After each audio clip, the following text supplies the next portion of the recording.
welcome to all the engineers, the architects, the contractors, developers, many others in construction, and welcome to the press contacts here to cover the event as well. So firstly, we have a presentation by Murray Hone from Sapphire. This will be happening inside the main building over there. So we'll need to head there in a second. Where there'll be roughly a half an hour presentation. We'll then be coming back out here where Mauve will be introducing the installers for the Showdown. We'll give you a bit of a background as to who they are and their experience. And then we'll be watching the Showdown. The Showdown will be happening on this rig to my left. We have on this side here where the flags are, we have the Sapphire or the Future Ready balcony, and on the right hand side we have the concrete traditional balcony method. A bit of introduction before the installation begins. So a little bit about Sapphire. Sapphire's been around now for their 31st year. Started in 1992 as a guardrailing and balustrading company. It is gradually or consistently, I should say, expanded. 2012 was the first modular innovation and install, and from that they have been successfully growing to where now we are on the 5th generation of our balcony system. Main operations are in the UK, installs in Ireland, Scotland, also involved in Netherlands, New Zealand, and in North America. We are here. This is our manufacturing and showroom location. So that little showroom you see is that's I'm going to call it my office. I like to have our samples there. I encourage you to go in there, check out both balconies, make sure you can walk in there. After manufacturing, we have Antimax as a off-site storage location in Alliston, Ontario. So after manufacturing, they are held off-site until the time that they are required. So I mentioned 31 years we've been established.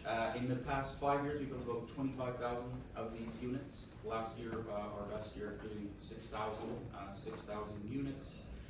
We broke a couple records last year, so we successfully, in a 2-day period, did 110 balconies, installed 62 of them in an 8-hour day. Everything we do is an off-site manufactured, thermally broken balcony, and we're very proud to say that we've been able to do that with no accidents. So what I'm going to try to talk about is just basically understanding the modular and glide-on principle and what we're trying to compare it to. So concrete, besides obviously it's concrete and steel, it's quite heavy, but it does take multiple trades to complete. There's quite a bit of choreographing once on site. All tradespeople are working at height. Concrete's really bad for continuous thermal bridging, which can greatly impact your building's thermal performance. And then not a lot of people necessarily considers the inevitable costly maintenance. So any saltwater spray, super cold weather, freeze thaw, say 25, 35, 40 years, we're going to have to do some balcony maintenance, which is chipping it away at height, forming and pouring. It's a very difficult, expensive process. So in comparison to a modular or a lightweight aluminum balcony, much less, so the same size with all guard railing, fully assembled. It's about 25% dirty in weight. It arrives just like you purchase a car. It arrives fully assembled without deficiency. No parts are missing. All the fixings are discreet. Once you walk around, you're going to see it's not screw heads or anything where they can be tampered with, and the thermal brake is integrated into the system. So a couple different pictures you're seeing. So just a picket modular, vertical bar modular balcony, and then you can see a couple different other glass or frameless glass. Both a very similar principle. So the key elements of a modular balcony, I mentioned they are off-site manufactured. We do a premium quality material with a 30-year finish warranty and a 60-year design life. All our balconies are bespoke engineered. We do structural calculations and a finite element analysis on it, ensuring that all the components are rigid.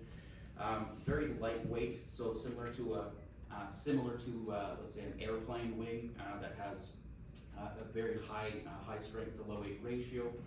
That's pretty much what our balconies do. So the floor, the soffit, and the structure kind of create a monocoque structure. They're rigid.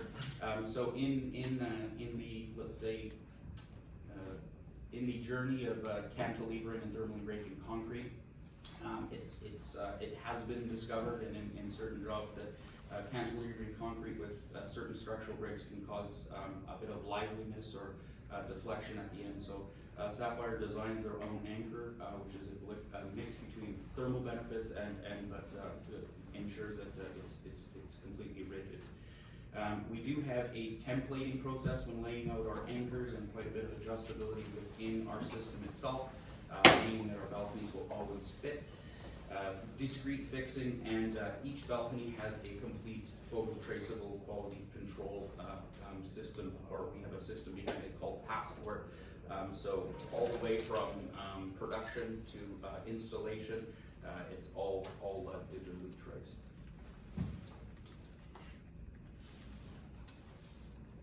So why basically thermally broken modular balconies? In 2022, Perkins and Will released a balconies report. In it, a quote said, "In certain complex assemblies that research identifies facades with as much as a 70% reduction in effective R value resulting from thermal bridging." RDH, they said in a 2013 report that after accounting for windows and doors, exposed concrete slab edges and balconies can account for the second greatest source of source of thermal bridging in a multi-story building.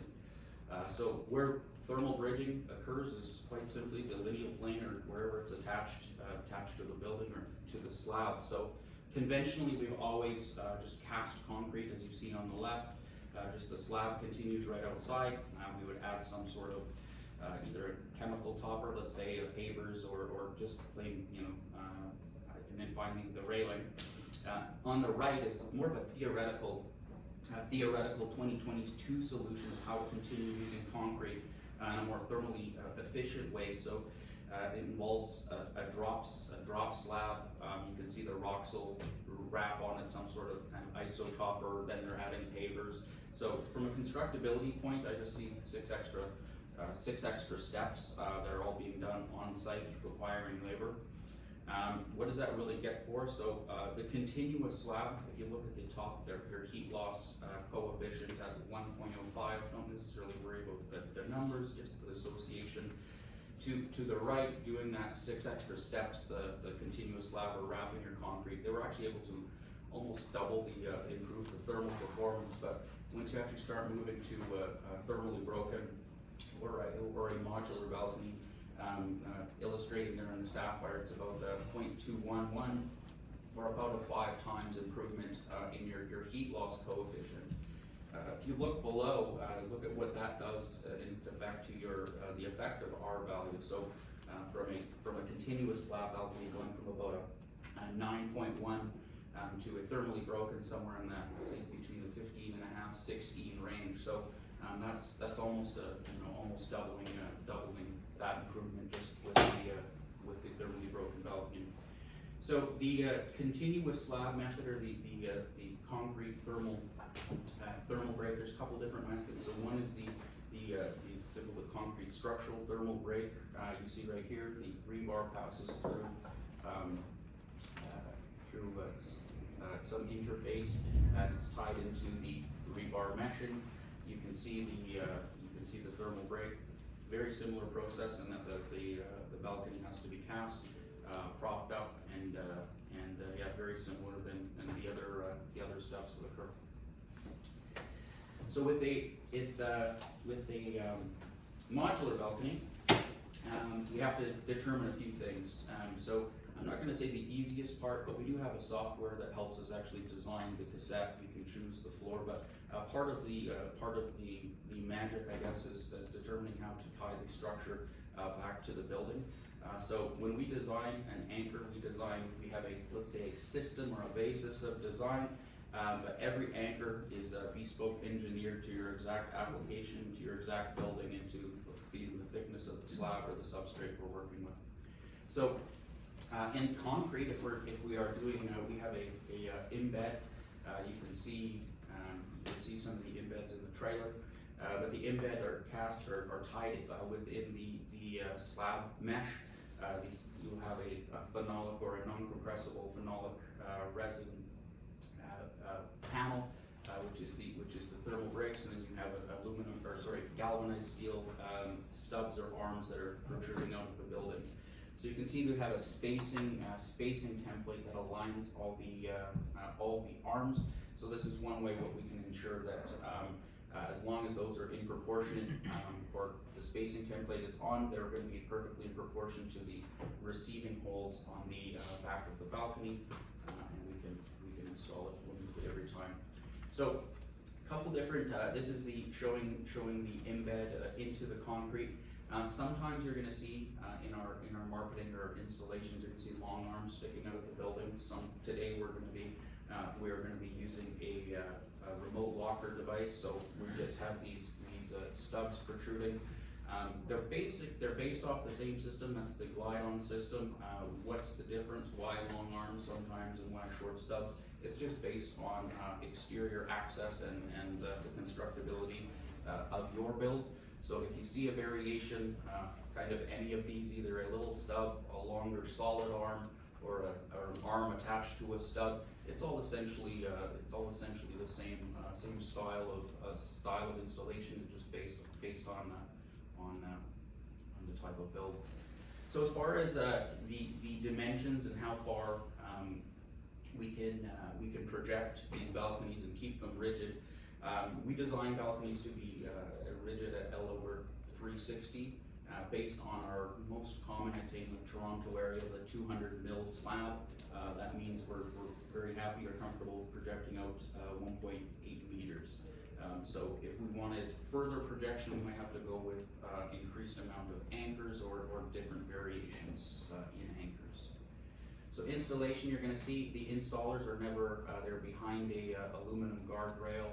They are installed from within the building, so they're never working under a live load. We do have other anchoring methods.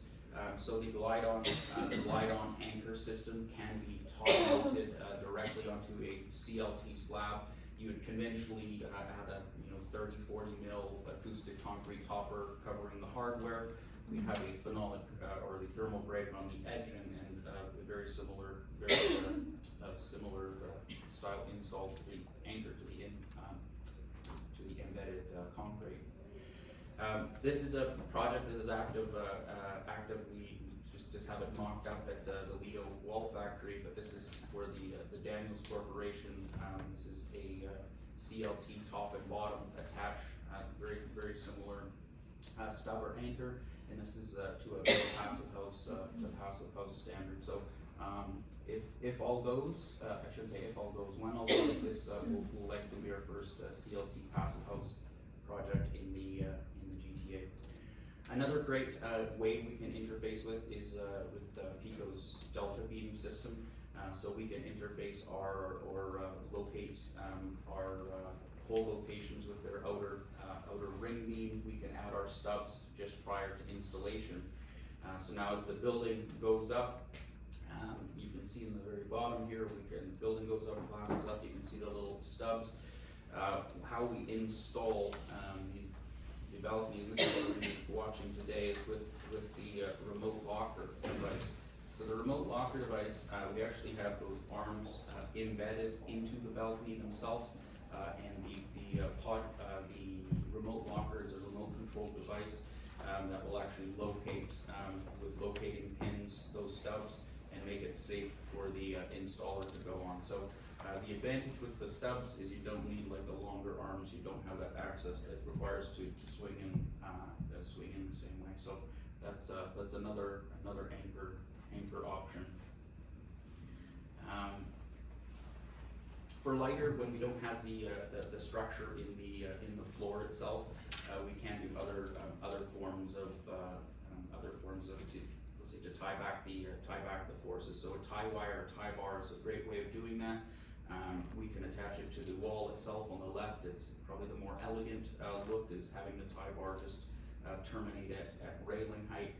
But on the right hand, if you like the exposed look, we can also just create a single bracket on each level and use that use it as the base bracket for the balcony, as well as the tie rod location for the unit below.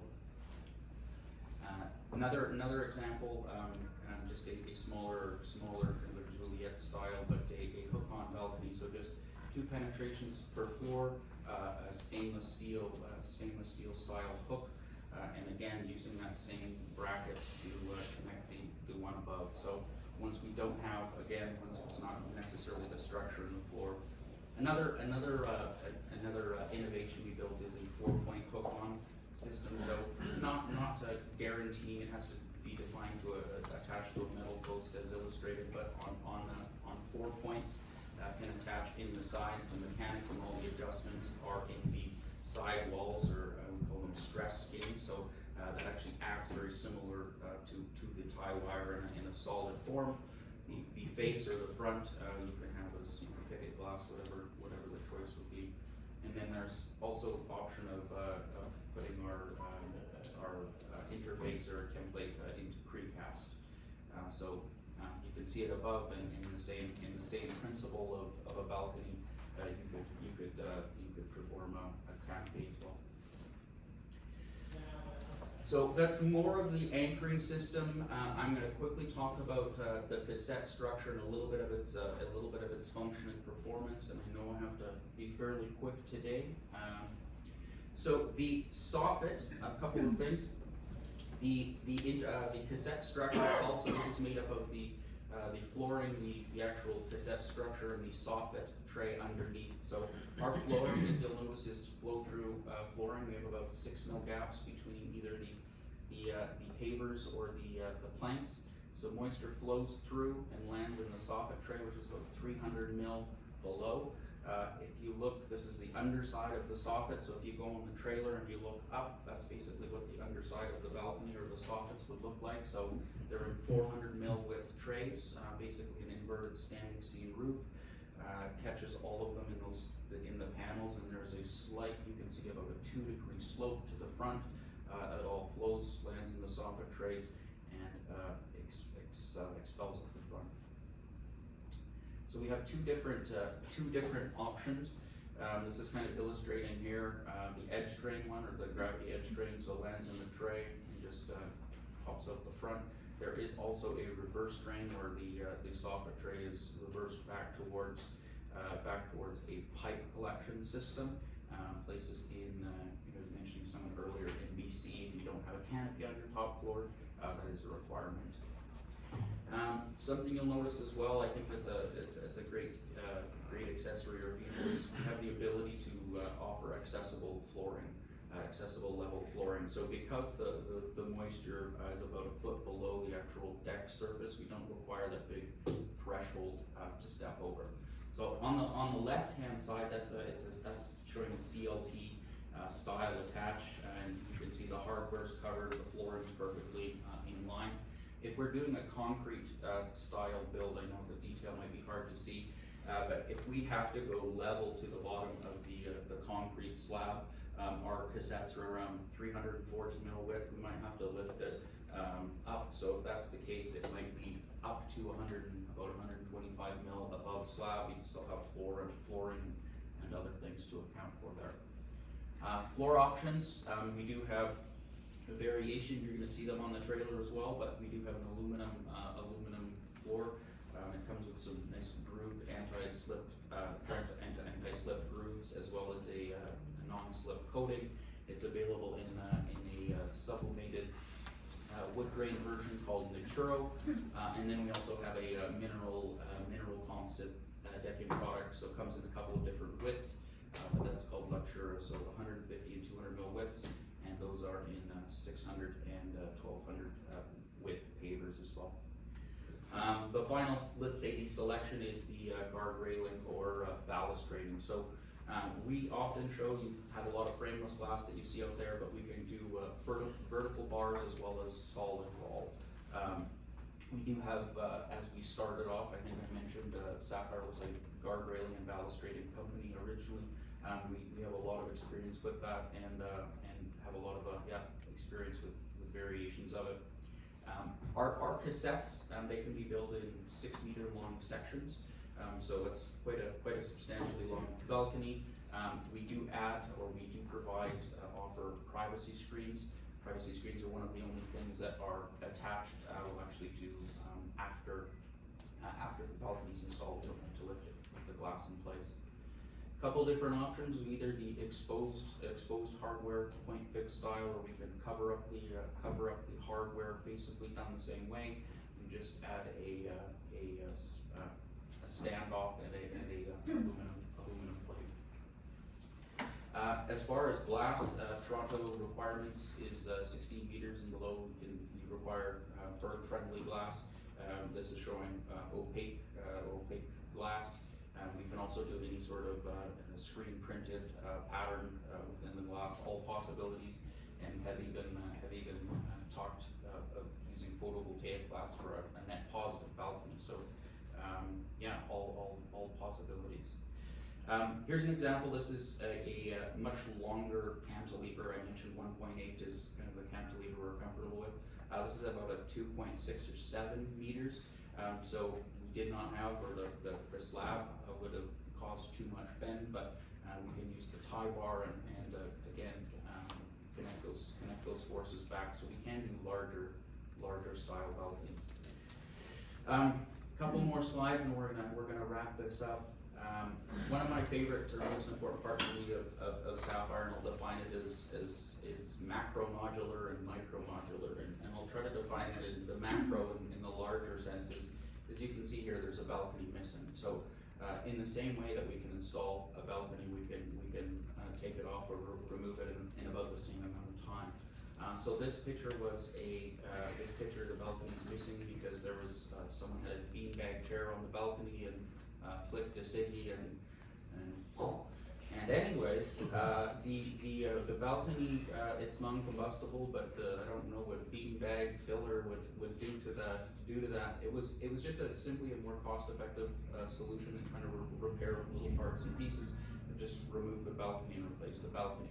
That's what I kind of call the macro modular part. The micro modular part is that every single component, every pane of glass, every picket, every soffit panel can be also individually replaced as a maintenance throughout the life of the product. So like as I mentioned, every picket, every piece can be done, but we can also just simply remove the balconies.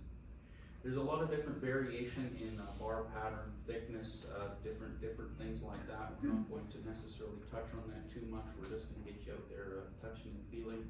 A couple just standard safety features. So we have a 50 mil upstand. Is standard just to ensure no one's kicking off their credit card or their keys.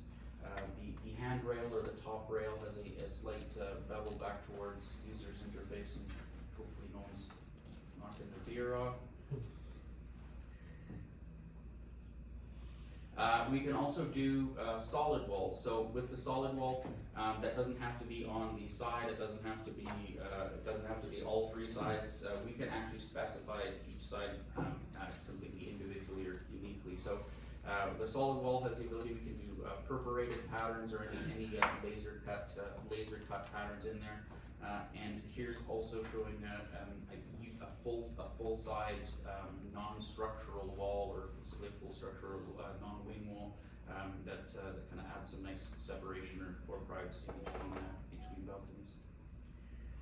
Here again, just illustrating my point, just a solid wall on one side, picket, glass on the other side. So just all can look very well just by being different. Mentioned privacy screens. So as in our cassettes, we build them in 6 meter long sections, meaning that we can create walkways by stitching or connecting those sections together. Usually at the point of the connections where we'd add a privacy screen. So to quickly kind of wrap in, what our job, or not what our job, our goal is, we want to be your only and single point of contact for all problems balconies and all things balconies. We want to incorporate all of this, or we do incorporate all of this into a single and easily installed product. I have mentioned we are quite rapidly installed. We're going to see how many installations we can successfully do out here during the time of completing a regular concrete balcony, the railings, and the procedure. What does fit and what doesn't fit, I'd like to just mention that before we wrap it up. What does not fit? It's very difficult. We don't necessarily like working with posts or trying to glide in or slide in around canopies or areas that are hard or difficult to access. We cannot be in terracing or above habitable spaces on the first terracing area. We can't glide on anything in those locations. We do matching balustrading or guardrailing packages, and my deck flooring can also be used if we'd like a matching option in that. And then third party, let's say architectural connections, buying one balcony to another, any variation if it's not built by Sapphire would be acceptable. What does fit the profile? Rectangular shapes work really easy with our cassette structure. It doesn't mean we're fixed to a rectangle. We've built some new innovations. We have a lot of great photos of chamfering corners, radiusing corners. Simply a rectangle is the easiest shape to make. 1.8 meters projection, that's kind of a great distance for us, and a repetitive design. So as we bespoke design every single portion of each balcony, it's easy for us to, let's say, build 50 of one unit, where it would be more difficult, just simply the economy of scale, to do 50 unique units. So the more repetition it is, and just the economies of scale, that's a cost drives the cost down. A couple things else we don't do is currently winter garden, so just that glass enclosures usually falls within the living space constraints that way, and then complex curves or arcs, those type of shape. We can't do anything. We'll price anything, let's say, but just for the most cost effective, it is more of that repetitive style. We're not going to at this exact time go through the coach program, but the coach program is how basically what IKEA has done for the kitchen configurator is what Sapphire has done for the balcony configurator. So all of our design and options are built into this program. So not only we can mock it up here, it's also a great aid for us to determine weights, engineering dimensions, and turn around very rapid pricing. So I've mentioned kind of walkways, I've mentioned projecting balconies. We can also do some fairly unique designs. This one is illustrating an outside corner or an outside corner. We can do that by couple ways, but we actually cast or embed on the 45, build the balcony on a 45 bias, and actually connect the two miter sides there. So you're seeing rectangular. We can do any size of angle. We can chamfered corners, radius corners, extended walkways, inset balcony. So just trying to illustrate anything balcony is what we're here to do.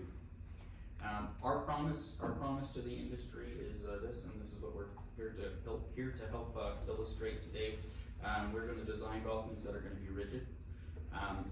They are going to be ready. We're not a just-in-time company. As your building is being constructed, the balconies are being built. They have the photo ID. They will be waiting off-site until the exact moment they're needed. When they're needed, they'll be choreographed, brought to site. And the right, when they are installed, it will go snag-free. We have a lot of processes in place, a lot of adjustments to make sure it goes right every time. So that's I'm going to say a little intro as far as what we're offering, and thank you for listening to me for a little while. If you all.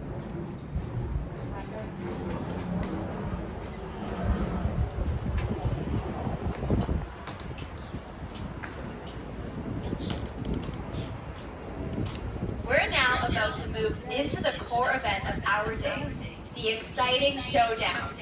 Now, it's not every day that you get to see a balcony showdown. But here at Sapphire, we like to keep things interesting.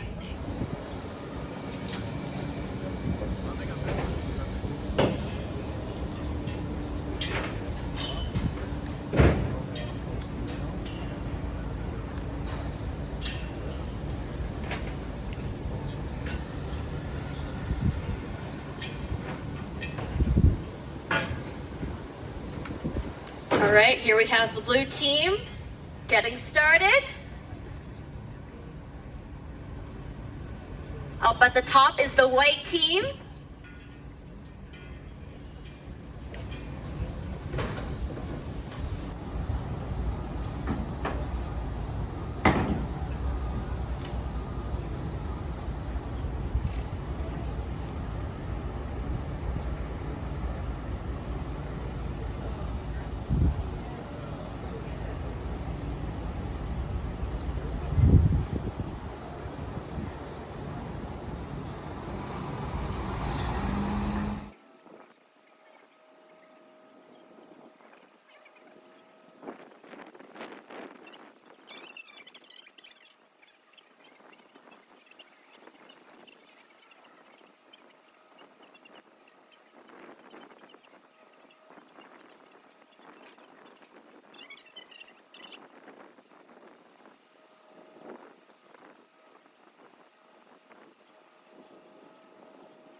My name is Murray Hall. I'm the Business Development Manager for North America. I'm Vancouver based and out here for the Showdown.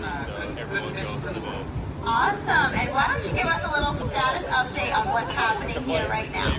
Yeah, conventional balcony is just kind of wrapping up, taking up some of the glass, doing some final adjustments on the aluminum side. And Sapphire has successfully done 7 installations already. That is amazing. So we do have a few special questions here for you right now that all pertain to speed of these installations. And Tom, how many balconies have you actually achieved overall in a single day for Sapphire? It's a great question. As far as the fastest single day, we've done 62 balconies, 110 over a 2-day period. That was our best day. I'd like to try to beat it someday again. I bet you guys will at this rate. And could you illustrate how this solution potentially accelerates construction timelines and how this might be beneficial for developers? Yeah, there's a lot of scheduling with labor, trades. You obviously need certain components completed in order to progress in the project. So just simplifying everything into a single, easily installed product is just a dream for scheduling trades. Just available workers that are skilled available workers. It just kind of reduces that whole factor. Yes, good for developers and residents who are anxiously waiting for the construction to be complete, right?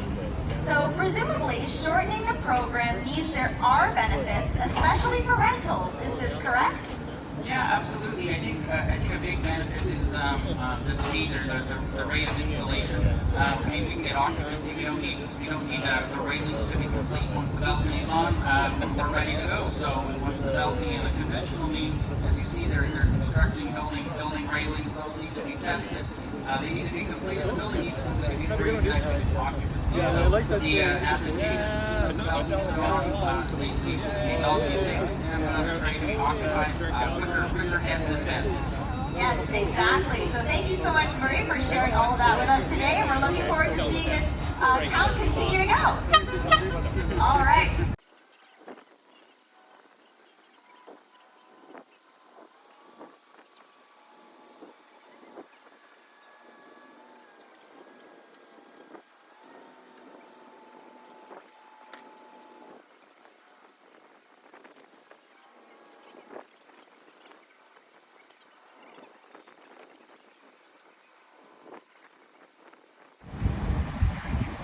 All right, we are here now with the white team. Would you please do the honors?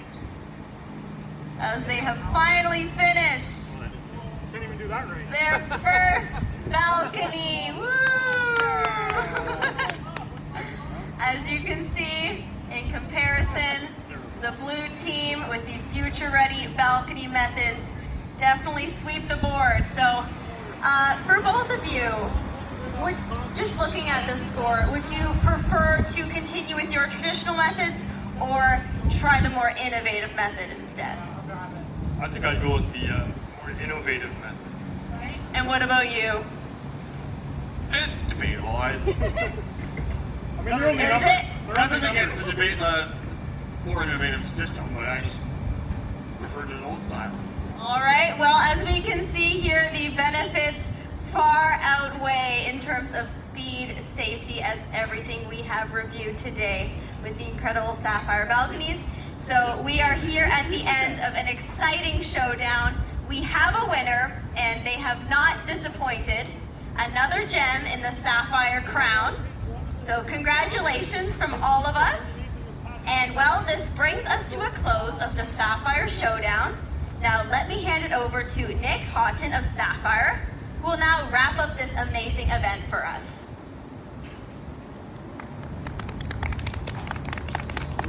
So thank you everyone for joining us today, both on live stream and here in person in Toronto. We welcome anyone back to the showroom. If you've seen it from afar and want to come and visit, feel free. We're very glad and very proud to have won the Balcony Showdown here in North America, and look forward to discussing it on many of your future projects. Thank you very much everyone, and thank you for those who have streamed in live from afar. Thank you very much, and goodbye from us here in Toronto.